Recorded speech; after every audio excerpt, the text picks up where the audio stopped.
నందన సంవత్సరాన భూమిపై అనేక నక్షత్రములు రాలిపడేను. భూమి గడగడ వణికేను. 2014లో నందన సంవత్సరం వస్తుంది.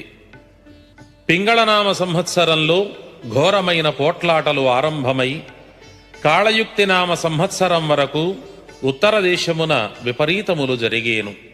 కాళయుక్తి నామ సంవత్సరం 1978లోను 1977లో పింగళనామ సంవత్సరము వచ్చింది.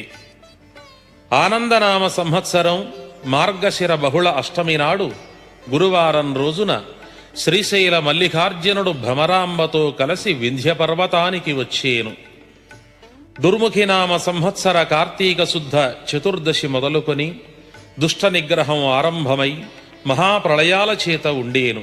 ఆ ప్రళయాలు రౌద్రినామ సంవత్సర కార్తీక మాసాన ఆరంభమయ్యేను.